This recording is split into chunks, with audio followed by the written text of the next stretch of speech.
కేటీఆర్ గారు తెచ్చిస్తే వాళ్ళు ఇవన్నీ ఉండొద్దని కూలగొట్టేస్తారు. వాళ్ళు కూలగొడతాంలా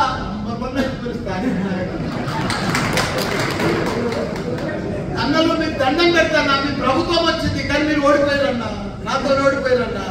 ఓడిపోయినందుకు మంచి పని చేయాలన్నా ప్రభుత్వం వచ్చినప్పుడు. గా 118 గలవి కూలగొట్టుకున్నా, గా వక్స్పోర్ట్ ల్యాండ్ తెచ్చిరన్నా మీరు పాపము, ఎస్సీలకు తెచ్చిరన్న పట్టాలు ఇప్పిందన్నా వాళ్ళకి ల్యాండ్ 340 ఎకరాలు పంచే వాళ్ళందరికీ ఎస్సీలకు వాళ్ళు 70 సంవత్సరాలు చదువుకున్నారు. ఇంకా మంచి పని చేయరన్నా, ప్లీజ్ అన్న మీకు దండం పెట్టారా. మీరు పెద్ద నాయకులన్నా, నాకంటే కూడా మీరు చాలా సీనియర్ నాయకులన్నా. మీరు కాకపోతే మీకు మీరు ఎట్లో నాతో రోడ్డుపోయి కనుక పని చేయరన్నా, నేను కూడా మీకు సహకరిస్తాను గవర్నమెంట్ అని చెప్పి చెయ్యరు. కూలగొట్టకంలో నంబర్ 1, ప్రజలను ఇబ్బంది పెట్టడంలో నంబర్ 1. ఇది మంచి పద్ధతి కాదు. గవర్నమెంట్ మీకు ఎందుకు గెలిపించింది? గవర్నమెంట్ పని చేయమని ఇచ్చింది. మాకంటే కూడా మంచి పని చేయి.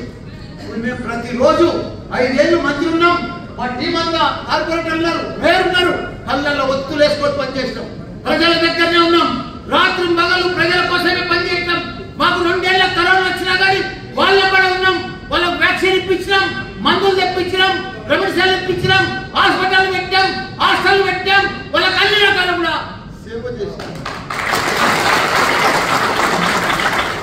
పప్పులు, ఉప్పులు, బియ్యం అందరి వంచినాం.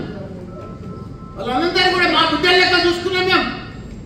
కాబట్టి మీరు అట్లా సేవ చేయండి, ప్రజలలో మెప్పు పొందండి. కానీ ఇదేందా కూలగొట్టేది? తప్పకుండా రాబోయే ఎలక్షన్లా ఎవరు ఎన్ని పన్నాగాలు చేసినా ప్రజలు మొత్తం అర్థం చేసుకున్నారు. గ్యారెంటీగా బీఆర్ఎస్ పార్టీని భారీ మెజారిటీతో గెలిచి వైపే ఉన్నారు, కేసీఆర్ వైపే ఉన్నారు. మీకు ఒక మాట చెప్తా, తెలంగాణ రాష్ట్రం అప్పుడెట్లుండే ఇప్పుడెట్లయింది.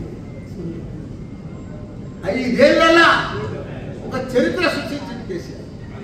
ప్రతి గ్రామంలో 7,669 గ్రామాలు ఉంటే ప్రతి గ్రామంలో ఒక గ్రేవ్ యార్డు, ఒక డంపింగ్ యార్డు, ఒక నర్సరీ, ఒక క్రీడా మైదానము, మంచి తాగునీరు, సాగునీరు, 24 గంటల కరెంటు, రైతు బంధు, రైతు బీమా, కళ్యాణ లక్ష్మి, షాది ముబారక్, ఇట్లా వండర్వేల పెంచిన, దివ్యాంగుల పెంచిన, ఇవన్నీ ఇచ్చిన ఘనత ఏకైక సీఎం దేశంలో చేయలేరు. ఎవరు మర్చి